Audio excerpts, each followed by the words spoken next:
Sophia, on est à l'Isle-Adam dans un parc. On a des oiseaux et on a les arbres de toutes les couleurs, c'est génial. Merci d'avoir accepté de me répondre. Merci à toi d'avoir accepté de venir jusqu'à là. Ah bah moi, tu sais, ça me fait une sortie, hein. C'est bien. C'est bien. J'ai découvert tes vidéos, en fait, tu es youtubeuse, on peut dire ça. Tu sais, c'est marrant, ça fait un peu une espèce de caste de... Donc tu es youtubeuse, tu es astrologue. Oui. Et il y a un an, j'ai découvert tes vidéos et je voulais en savoir plus sur toi. Très bien. Déjà, est-ce que tu pourrais nous raconter un peu d'où tu viens puisque je sais que tu es portugaise. Voilà, je suis portugaise, je viens de Lisbonne. J'ai vécu au Portugal jusqu'à l'âge de 18 ans à peu près. Et puis après, je suis partie 2 ans en Suisse allemande. Et puis arrivée en France, sans parler un mot de français. Et puis je suis en France depuis 1997. Donc ça fait déjà... Tu as choisi de venir en France ou c'est l'amour qui t'a amené en France ? Je suis venue visiter ma sœur qui habitait en France depuis 2 ou 3 ans. Je suis venue passer le Noël avec eux, avec ma sœur, mon beau-frère et mon neveu. Et puis je me suis dit pourquoi pas. J'avais plus de contrat en Suisse, alors... Tu faisais quoi comme... Je faisais du ménage. Je travaillais dans des hôtels, je travaillais comme serveuse, je faisais femme de ménage dans les hôtels, enfin voilà, tout ça. C'était la grande période de partir à la découverte à l'âge de 18 ans, juste comme ça pour découvrir et puis... Et t'es restée avec nous.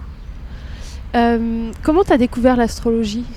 Alors l'astrologie, le premier contact c'était à peu près à l'âge de 8 ans. J'avais un voisin qui, lui, il avait une bibliothèque énorme chez lui sur tout un tas de sujets. Alors j'allais chez lui parce qu'à l'époque, il n'y avait pas de bibliothèque où j'habitais dans la ville. Et j'adorais les livres et mes parents, ils avaient des livres mais pas du tout le même genre que je souhaitais lire. Ils étaient des militants politiques, mes parents. Et donc il n'y avait que des... Staline, Lénine. Voilà, le communisme Marx, à fond. Ouais. Faut surtout dire qu'ils sortaient d'une dictature quand je suis née, parce que moi je suis née en 75 et en 74 c'était le 25 avril au Portugal où il y a eu la libération par rapport à la dictature de Salazar. Donc voilà, c'était tout le parcours de mes parents. Et donc voilà, j'allais donc chez ce voisin qui avait tout un tas de sujets intéressants et dans l'astrologie. Et donc là, c'était le premier contact. Mais petit à petit, j'allais, je lisais un petit peu, on parlait de mythologie, on parlait de tout ça, j'adorais tout ça. Et puis l'astrologie, ça a été un chemin avec des hauts et des bas, on peut dire. Des fois, j'étais complètement dedans, d'autres fois, je n'y étais pas du tout pendant des années. C'était la vie qui a fait que. Et puis, beaucoup plus tard, quand j'étais en Suisse, j'ai trouvé une personne qui faisait de l'astrologie, qui s'intéressait. Et donc, j'ai appris avec elle un autre côté de l'astrologie, puisqu'avant, je connaissais l'astrologie, mais l'astrologie plutôt traditionnelle, enfin les bases de l'astrologie. Qu'est-ce que tu appelles l'astrologie traditionnelle ? Pour qu'on comprenne la différence avec ce que tu as découvert ensuite. Alors, l'astrologie traditionnelle, un peu ce qu'on voit et ce qu'on entend dans les médias aussi, ce côté très pratique aussi de l'astrologie et puis en même temps très fataliste. C'est comme si, et puis peut-être pas autrement. Et donc tout ça, oui. Donc c'est une astrologie prédictive dont tu parles, tu veux dire ? Oui, voilà. C'était une astrologie voilà, de ce côté-là, de cette manière-là. Et puis plus tard, voilà, cette personne m'a ouvert un autre pan de l'histoire de l'astrologie que je ne connaissais pas vraiment, même si il y avait, avec le voisin, au départ, il me parlait de mythologie, tout ça, mais ça restait très, très, très bref, on ne développait pas ça. Et puis avec elle, voilà. Alors c'est quoi ce nouveau pan de l'astrologie que tu as découvert à ce moment-là ? C'était l'astrologie humaniste, où là on nous donne vraiment cette capacité de ne plus être un objet de ce que l'univers va décider pour nous, mais on va co-créer avec l'univers. On va s'intéresser à toute la partie psychologique et philosophique de l'astrologie, qui existait déjà bien sûr depuis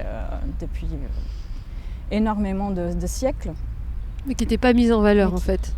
Moins utilisée que... Par les médias, non. Ouais. De toute façon, aujourd'hui, c'est encore très... C'est pas vraiment cette idée-là qu'on a de l'astrologie au départ. Et puis voilà, après, à partir de là, j'ai commencé à étudier. C'était beaucoup. Quand ça? C'était en 96, ouais, juste il y a avant longtemps. que je rentre j'arrive en France.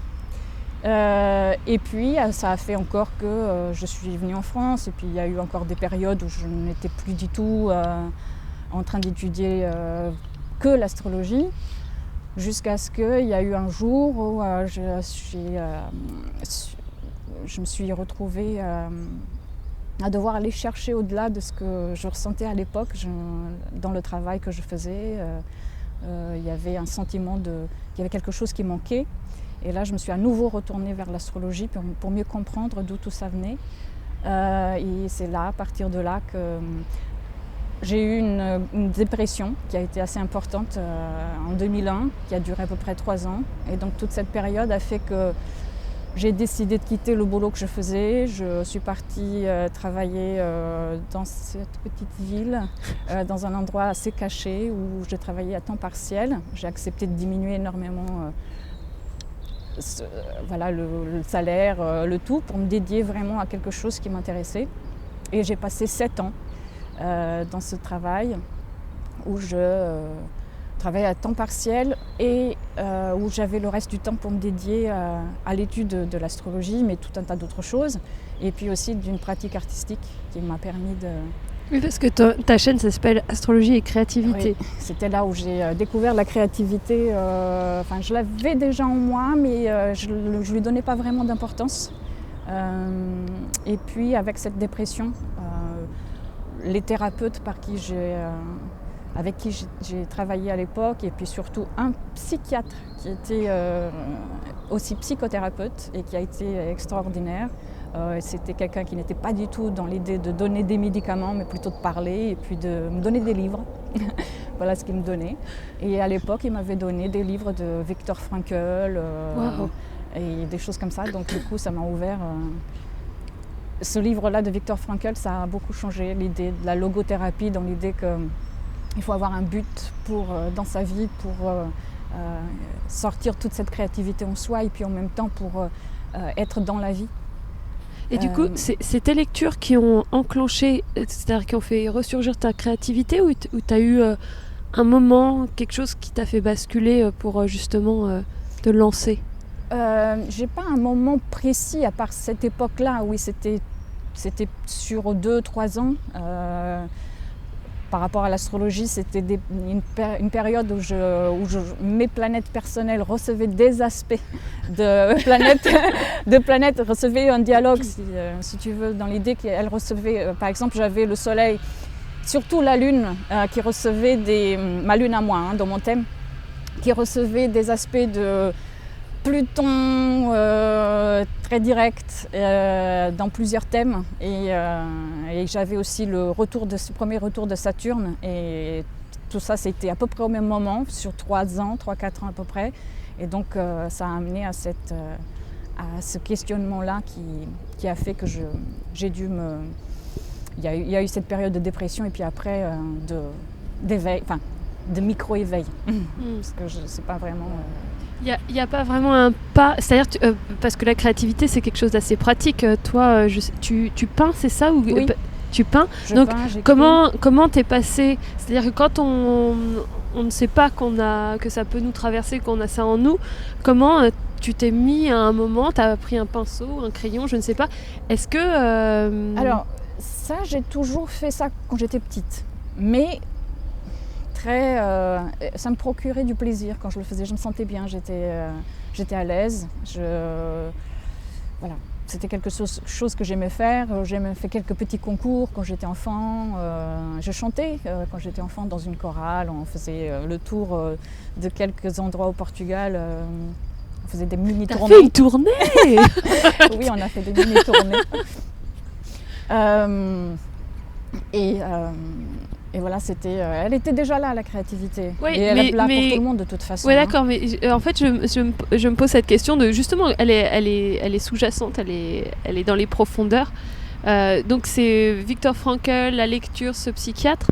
Et à un moment, il faut quand même prendre quelque chose et faire quelque chose. Donc il faut passer le pas. Parce qu'en fait, les lectures de Viktor Frankl, ça m'a amené, alors je sais pas, je ne me rappelle plus exactement comment, mais à commencer à lire des choses sur l'art-thérapie. Ah. Et à partir de là, j'ai acheté tout un tas de bouquins sur l'art-thérapie et à partir de là, je suis entrée vraiment dans la pratique de créer quelque chose et voir qu'est-ce que cela pouvait me dire. Et alors, qu'est-ce que ça te dit, Sophia? Ça dit tellement de choses, mais pas des choses... on cherche souvent quelque chose de très précis. Il n'y a pas de quelque chose de très précis. Et ça aussi, il a fallu que je laisse cette part-là de vouloir autant de précision, à chaque fois surtout, et de me laisser aller dans l'abstraction. Et d'ailleurs, c'est l'abstraction de tout, hein, abstraction dans l'art, abstraction après dans la vie, qui m'a amenée aussi parce que je suis scorpion, et donc il faut dire aussi que le scorpion aime aussi avoir un certain contrôle. Et tout ça, bien sûr que je l'ai vécu, et je le vis encore. Mais c'est quelque chose qu'à ce moment-là, quand j'ai accepté d'être dans une certaine abstraction, j'ai aussi commencé à accepter petit à petit d'aller vers quelque chose que je ne pouvais pas contrôler, que je ne savais pas qu'est-ce que ça allait me donner comme réponse. Ça me donnait même plus de questions que réponses. Et c'est d'ailleurs, voilà, c'est même l'astrologie parfois, elle fait pareil. On va chercher des réponses, mais elle fait sortir plutôt des questionnements en nous. Et il faut accepter ça aussi et de se dire que c'est un travail qui ne se termine jamais. Moi, je sais que je suis là pour apprendre, j'apprendrai jusqu'au dernier de au dernier souffle. Et tous les jours, j'apprends. Les personnes avec qui je côtoie, c'est pareil. Je vais voir des astrologues pour moi. Je suis toujours une psychanalyse. Je ne m'arrête pas. Enfin, quand je m'arrête, je le fais juste le travail pour moi-même, avec moi-même, sans pouvoir, parce que peut-être à ce moment-là, je n'ai pas la possibilité de. Mais quand j'ai à nouveau la possibilité de le faire, je vais chercher des personnes aussi qui peuvent accompagner sur le chemin, comme moi aussi j'en accompagne d'autres. Donc l'astrologie pour toi, c'est un outil d'apprentissage, de questionnement. Comment tu définirais ou comment tu décrirais le type d'astrologie que tu fais? Pourquoi les gens viennent te voir? Ça, il y a beaucoup les personnes viennent me voir parce qu'elles sont dans un questionnement déjà elles aussi. Elles sont à des moments clés de leur vie. Mais est-ce qu'elles ne cherchent pas justement des réponses précises où on leur dise oui alors tu prends à gauche, tu prends à droite, tu fais ceci? Oui, mais si elles ont bien lu mon site internet, elles vont voir que ce n'est pas exactement ça. Et d'ailleurs, j'ai beaucoup de personnes avec qui je n'ai pas pu continuer à travailler parce que ça ne pouvait pas. On n'était pas du tout dans la même perspective et ça aussi il faut l'accepter, que je ne puisse pas avoir et que j'ai pas du tout d'ailleurs toutes les réponses ou quoi que ce soit, et puis que c'est pas du tout mon rôle de dire aux personnes, de leur donner un plan et de leur dire il faut faire ci, ça. Et je sais qu'il y a certaines personnes qui viennent en cherchant ça, mais ça c'est une déresponsabilisation de soi et ça c'est pas quelque chose que moi je leur donne une lecture. Et ensuite, on peut continuer à travailler avec ça, à aller plus loin dans le thème, dans la parole aussi, puisque ça compte énormément. Mais chercher exactement ce qu'il faut faire, détailler tout ça avec... non, ça... c'est pas ce que je propose en tout cas. C'est vrai que tes vidéos, ça se rapproche d'une certaine manière du coaching. Oui, c'est plutôt ça. Alors, je suis dans la motivation des personnes, ça c'est sûr et certain, mais tout en sachant que, en ne niant rien. c'est ce que je veux surtout faire passer, c'est qu'il y a de l'ombre et de la lumière et qu'il faut qu'on comprenne qu'on va être et on va passer de toute façon par les deux. Et que les deux sont nécessaires et qu'une n'est pas plus importante que l'autre et que de toute façon tout change et que voilà, c'est le mouvement de la vie. J'aimerais voir avec toi parce que je suppose quand on te demande ce que tu fais dans la vie, tu es astrologue. On est dans un pays qui se réclame du cartésianisme et on est tous cartésiens. Moi-même, j'ai pas mal d'a priori sur l'astrologie. Je suis allée parce que j'aime bien tout explorer et j'ai pas été convaincue par les gens que j'ai rencontrés dans ce domaine. Et je me demandais, parce que j'ai vu tes lectures, tu as des lectures philosophiques, tu es quelqu'un... je sais pas comment je pourrais définir ça, mais tu es quelqu'un d'instruit, qui lit, qui cherche. Voilà, et pas, de ce que j'ai compris, t'es pas dans les lectures à l'eau de rose qui donnent des solutions toutes faites. T'es vraiment, tu aimes la philosophie notamment, voilà. Comment toi, dans ta vie, t'as rallié cette chose qui paraît quand même folle, c'est-à-dire on est là sur Terre, il y a des planètes qui tournent et elles auraient une influence sur nous. Comment ? C'est pas exactement ça. Ah, alors c'est quoi ? La Lune, bien sûr qu'elle a une influence sur nous, ça a même été prouvé. Ça, oui. Pour les autres, c'est pas moi qui va le dire qu'il y a une influence exacte et que c'est exactement ça. Je vais pas dire qu'il y en a pas non plus, et j'accepte le fait que je ne sais pas et que je ne saurais pas. Par contre, ce que l'astrologie humaniste fait, ce n'est pas qu'elle nous dit qu'il y a une influence des planètes sur nous, c'est qu'il y a un langage symbolique dans les planètes qui peut nous apprendre et faire comprendre notre chemin sur Terre. Ce n'est pas exactement la même chose. Ce n'est pas elles qui nous influencent, mais ce sont elles qui nous font comprendre ce qu'on est en train de vivre.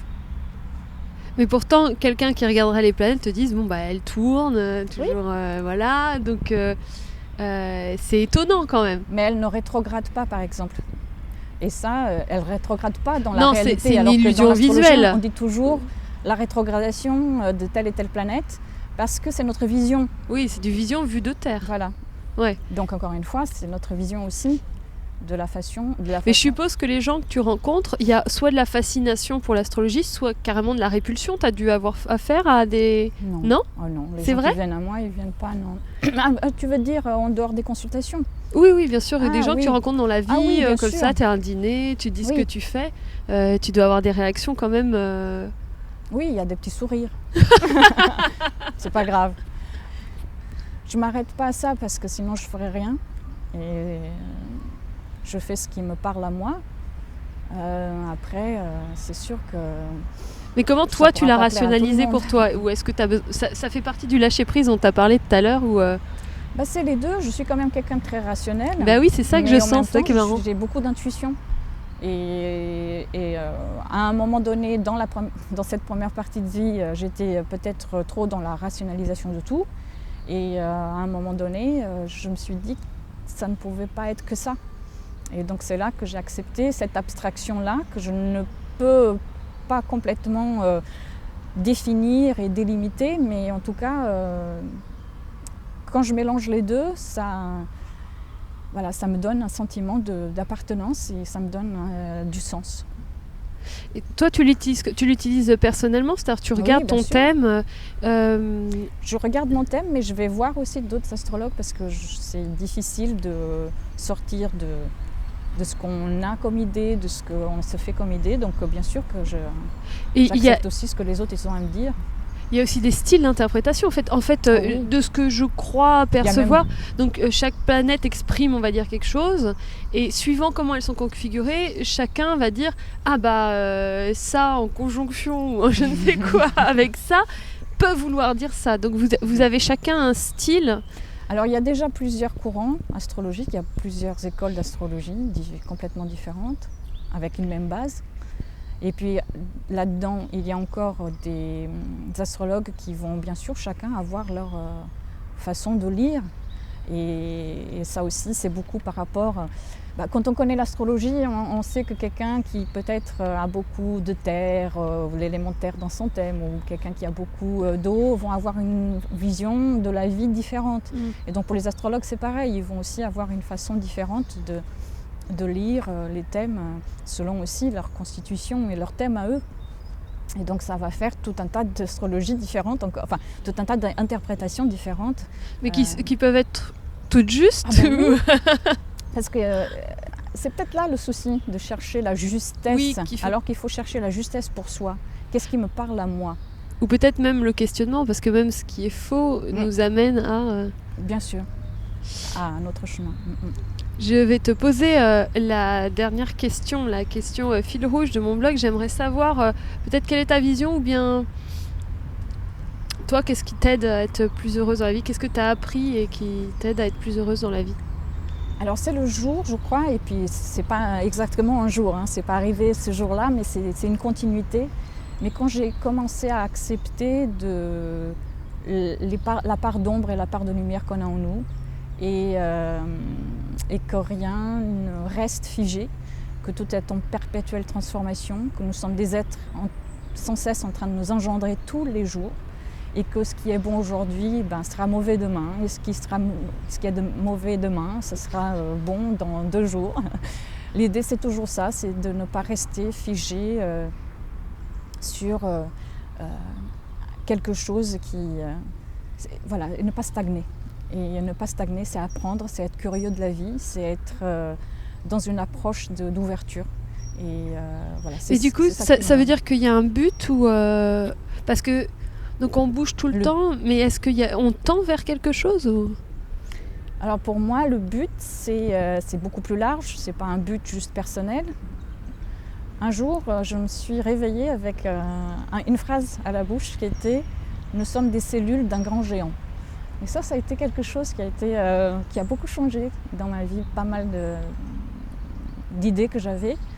Et là, je me suis vue, mais en zoom, je ne sais pas si tu vois l'idée, de zoomer, que tout ce qu'on faisait a une importance, mais qu'en même temps, tout se récrée à chaque fois.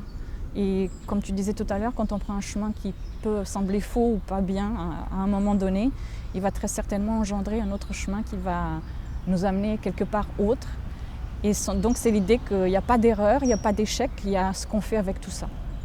Donc l'idée de l'acceptation, et quand je parle d'acceptation, je ne parle pas de résignation surtout, c'est de la compréhension des choses.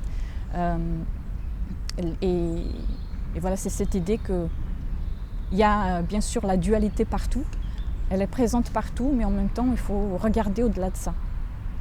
Je dis toujours, c'est la dernière question, mais c'est la 3e dernière question, parce que tu parles de part d'ombre, qu'est-ce que tu entends par là? Ah, l'ombre. L'ombre, je parle de l'ombre par rapport à ce qu'il avait dit Jung. J'adore Jung. J'adore son travail, c'est vraiment... Ça se voit sur ton visage que tu adores Jung. Voir un livre de Jung, ça me remplit d'une joie immense. La part d'ombre, c'est toute ces choses qu'on a enfuies en soi, qu'on n'a pas voulu voir, accepter, qu'on ne veut surtout pas encore voir et accepter.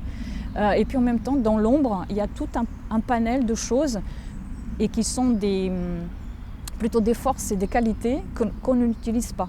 Donc l'ombre, ce n'est pas que quelque chose qui serait complètement à mettre de côté. D'ailleurs, c'est ce qu'on fait au départ. Mais l'idée, c'est que là-dedans, il y a des forces et des qualités qu'il va falloir accepter en soi pour pouvoir ensuite travailler avec elle et faire quelque chose avec elle. Mais pourquoi, si c'est une force ou une qualité, ce serait dans notre part d'ombre? Pourquoi on ne voudrait pas l'accepter? Parce que parfois on ne veut pas accepter ces choses-là, on fait des projections aussi sur les autres et aussi ce que les autres nous projettent. On enfuit tout ça et on va ne pas vouloir... ça dépend aussi de l'éducation qu'on a eue, du vécu, de la vie, de la part culturelle aussi. Donc ça englobe beaucoup de choses. Après, il faut voir au cas par cas pourquoi est-ce qu'on a fait ça. Mais l'idée, c'est qu'il y a dans l'ombre des choses qui sont très importantes et qui peuvent, à un moment donné, c'est quand il y a cette union. D'ailleurs, c'est l'individuation de soi qui fait qu'à un moment, il va falloir qu'on travaille avec cette ombre, qu'on la ramène à la surface et qu'on regarde en soi des choses qu'on ne voulait pas voir avant et qu'on accepte et qu'on se dise, oui, effectivement, oui, j'ai cette part en moi que j'aime pas, que je ne veux pas voir.